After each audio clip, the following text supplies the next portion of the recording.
رسول الهدى جاءنا مرشدا يفيض عطاء كفيض الندى رسول الهدى جاءنا مرشدا يفيض عطاء كفيض الندى.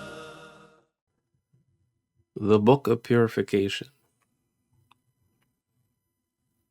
Imam Abu Muhammad al-Wahid ibn Ahmad ibn Ashir al-Ansari al-Andalusi al-Maliki, may Allah have mercy upon him, said, فصل وتحصل الطهارة بما من التغير بشيء سلما إذا تغير بنجس طرح أو طاهر لعادة قد صلحا إلا إذا لازمه في الغالب كمغرة فمطلق كالذائب. Chapter Purity is achieved through water, which remains unchanged by anything. When filth changes water, it is disregarded.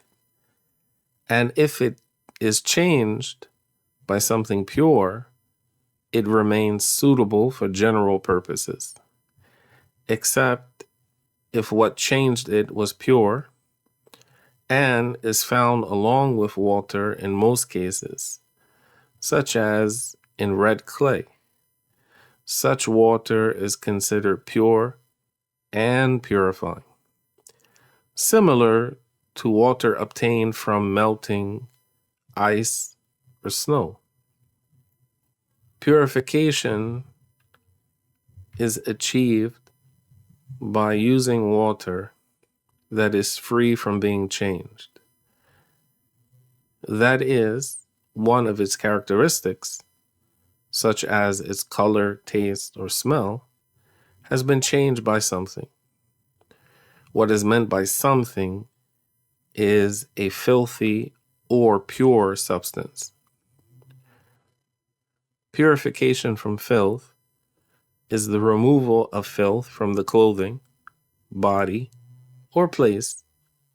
Therefore, the judgment of being filthy is not removed from something according to the prevalent opinion, except by using absolute water. There is one opinion among the Malikiyy, which is similar to the opinion of the Hanafiyy, which is that filth can be removed by using every uprooting liquid, such as vinegar.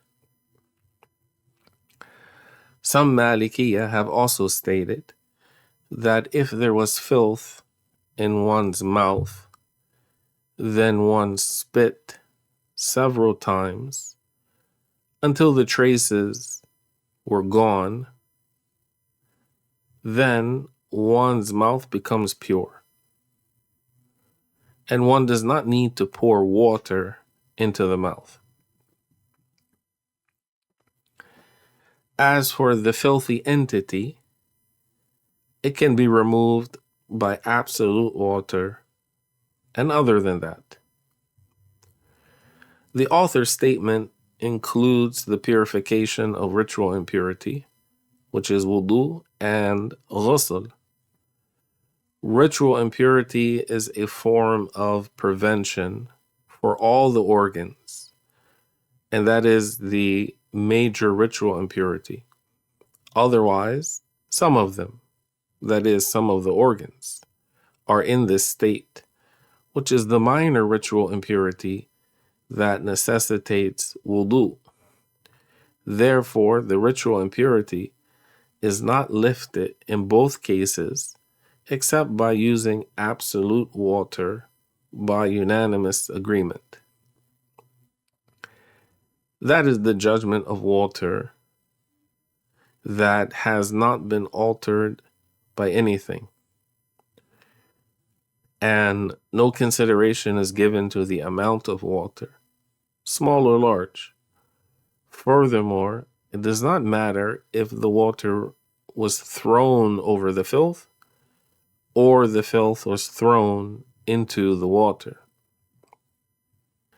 If the water changed, then there are details.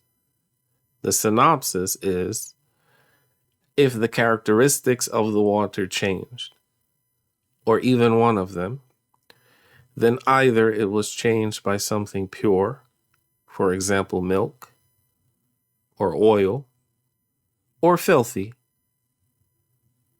for example, urine or wine. If it was changed by filth, then it is thrown out because of its filthiness, and it is not used in acts of worship, such as wudu or ghusl, or removing filth from the clothing or body or place, nor is it used for general purposes, such as drinking or eating. That is because the judgment of the water is the same as the judgment of what changed it. The thing that changed it is filthy. Therefore, it is like that, filth as well. If it was changed by something pure, it is good for general purposes, but not for acts of worship. Additionally, excluded from what has been changed by something pure is what was changed by something inseparable from it, normally, such as what was changed by red clay or arsenic if water flowed over them. It is judged as absolute water. Therefore, it is used in acts of worship and for general purposes. The absolute, that is pure and purifying water, is water as it was originally created, in such a way that it has not been mixed with anything. It is also referred to as tahur. Likewise, the water that was changed by algae, which are green organisms that grow in stagnant water. Similarly, the change caused by lengthy stagnation, its judgment is that of absolute water. The change does not negatively affect the water because of the difficulty safeguarding the water from what changes it.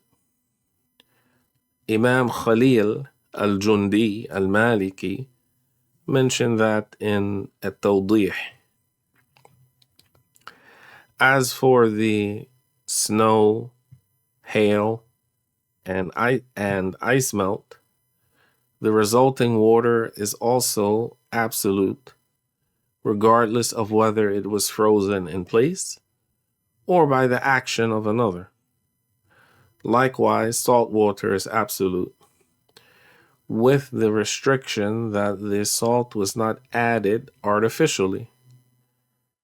If the water is naturally salty, or the salt is from the locale of the water, then dissolved into the water, then the water is still considered absolute. Some say that it is absolute whether the water is naturally salty or not. Important notices: mutlaq, absolute, and tahur are synonyms, which is apparent from the statement of Al-Qadi Abdul Wahhab al-Baghdadi, as well as the author of this book, Ibn Ashir, rahmatullahi alayh. However, tahur is more general than mutlaq, which is the apparent preference of Ibn al-Hajib. According to that, every mutlaq is tahur, but not every tahur is mutlaq, because the mutlaq did not change. The water which has been changed by something that it cannot be safeguarded from normally, such as arsenic or red clay, is tahur, pure and purifying. However, it is not mutlaq. That's because the mutlaq, according to this saying, is what was not mixed with anything originally, and this changed water was mixed with something.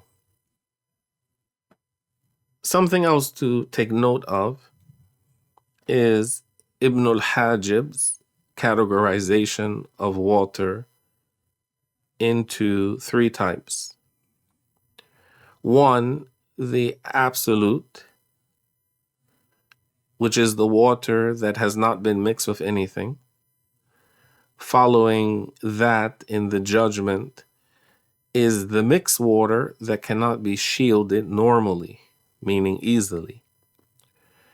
Two, the water mixed with something that it cannot be shielded from normally, that did not change. There are details to this case depending on whether the water was a large or small amount, and whether what was mixed with the water was pure or filthy. Three, the water that was mixed with something that it can be shielded from normally.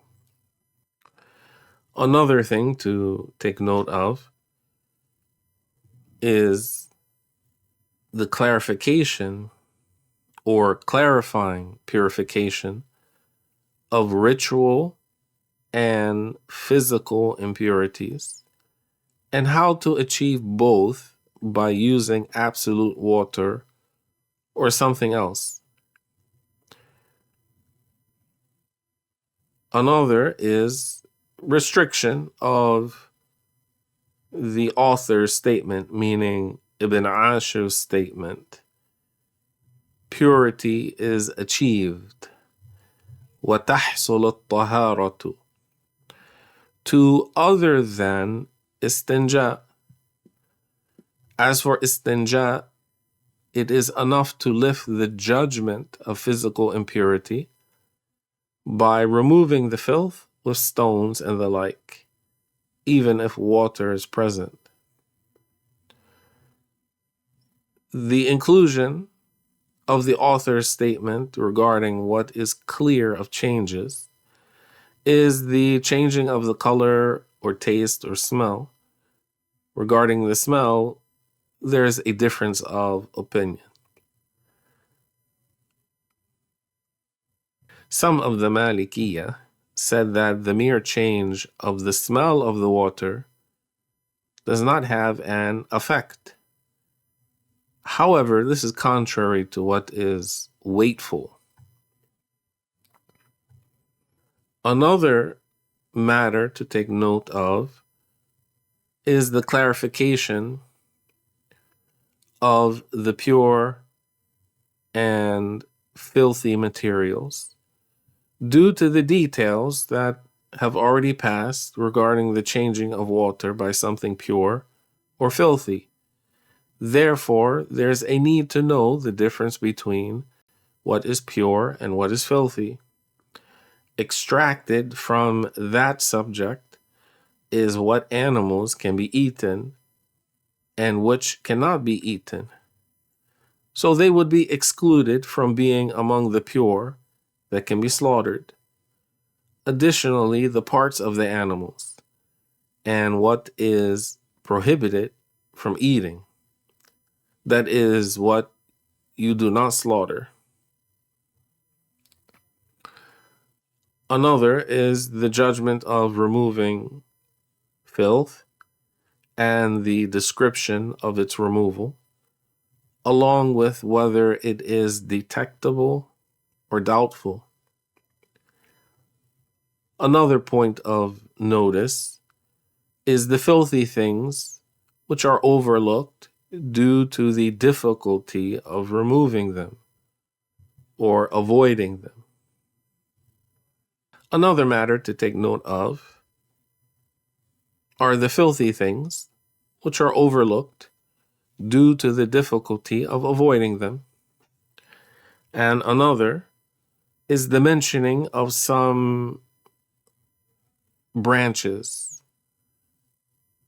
Some matters relate to water, some to filthy and pure substances, and some to removing filth.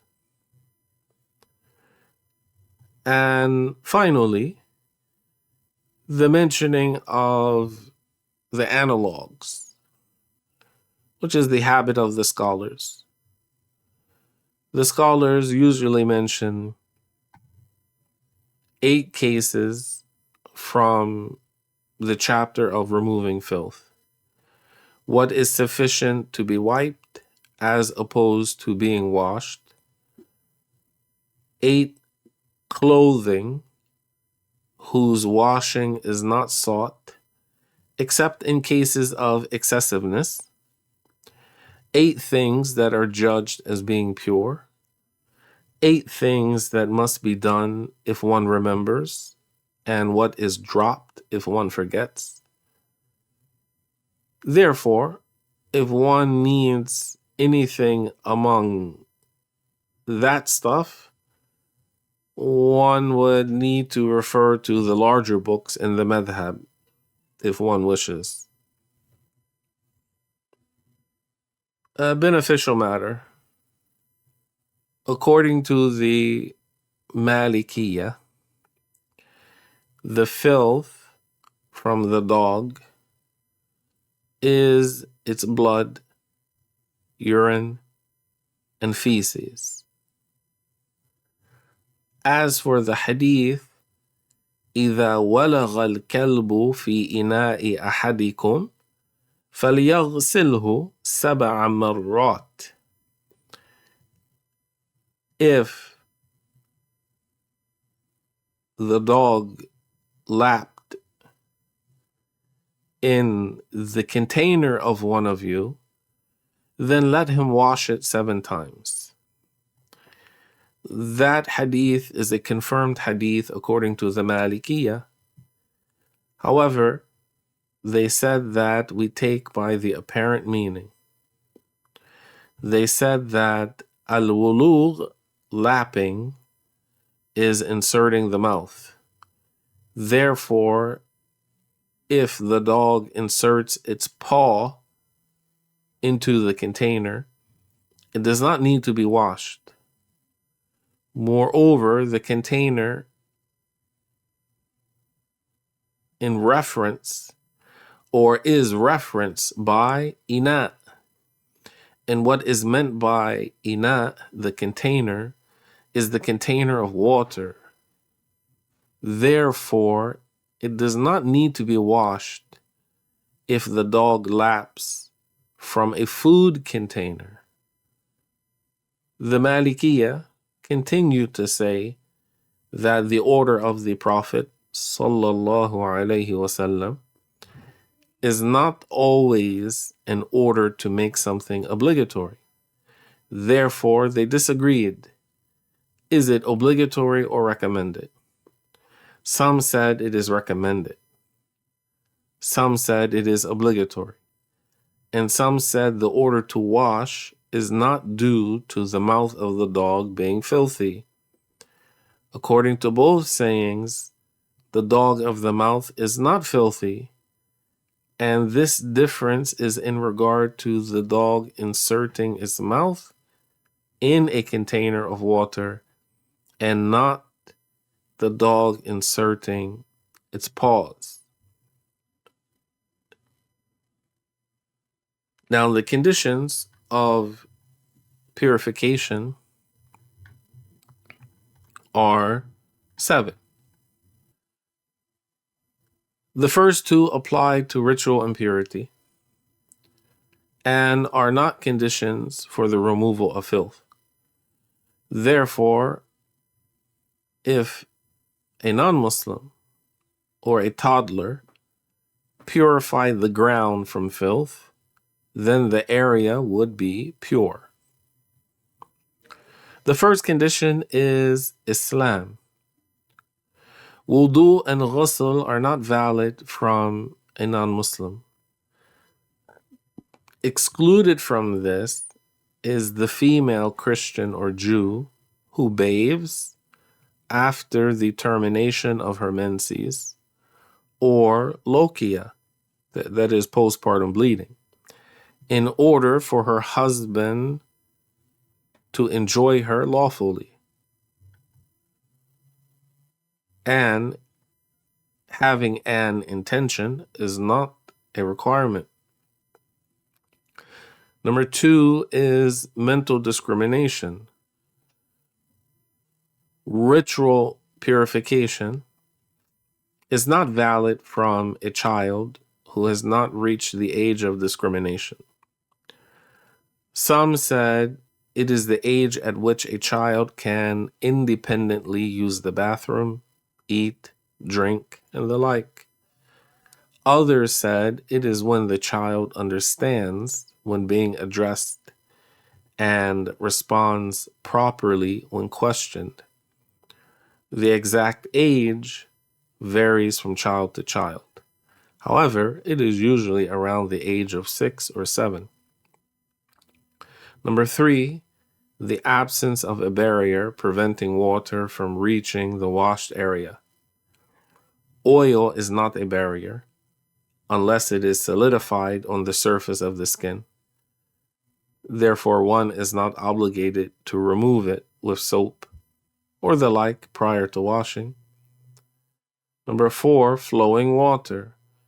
It is not valid to use a moist rag or to submerge one's hands in water and use one's wet hand to wipe the face when making wudu, for example.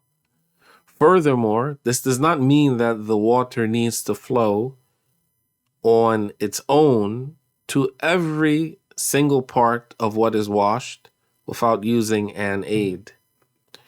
The Messenger of Allah sallallahu alayhi wasallam made wudu with 1 mud of water, including the recommendations. Had it been a condition that water had to flow to every single part without an aid, then 1 mud would not have been enough. Number 5, pure and purifying water. It is a condition that one uses pure and purifying water that has not changed by the mixing with a pure substance, in accordance to what has already been explained. Therefore, it is not valid to use water mixed with ink, milk, or something else which the water can easily be shielded. If milk fell into the water and the properties changed, then the water is still pure, but not purifying. What is given consideration is the change of the color, smell, taste, and weight. Additionally, the change needs to be apparent. The change means the apparent change. Therefore, if a single drop of milk was added to 2 liters of water, there would be no apparent change. Therefore, this single drop of milk is not given consideration. If the water changes in such a way that it is no longer called water, then it is no longer purifying. For example, if water was mixed with ink and one were asked, "What is this?" If the answer is ink water and removal of the qualifier ink is not accepted, then this water would no longer be purifying. If the water changes due to mixing with something that is in its original place or pathway, and the water cannot be easily shielded from, the water remains pure and purifying. An example is the well water in a salty land. Likewise, if stagnant water turned green, or the smell changed due to its extended stagnation, the water remains pure and purifying, because its change was not the result of being mixed with another material. If the water comes in contact with a filthy substance and changed, even slightly, then it becomes filthy and is no longer pure and purifying. The amount of water has no consideration in this case, contrary to Ash-Shafi'i, may Allah have mercy upon him. The sixth condition is that the water must not have been used for lifting ritual impurity. It is not valid to reuse water that was used to lift the ritual impurity, whether major or minor, unless one cannot find any other water. This is one opinion in the Maliki school. However, the reliable saying in the madhab of Imam Malik radiyallahu anhu is that this used water remains pure and purifying, even if it is used over and over again. It is mentioned, however, in At-Tawdih that it is disliked to use this used water if unused water exists. The seventh condition is that the water must not have been used for removing filth. Water used for removing filth cannot be reused for removing another filth or ritual impurity. This is the case even if the water did not change, meaning it is still pure. Wallahu subhanahu wa ta'ala a'lam wa ahkam, and Allah knows best.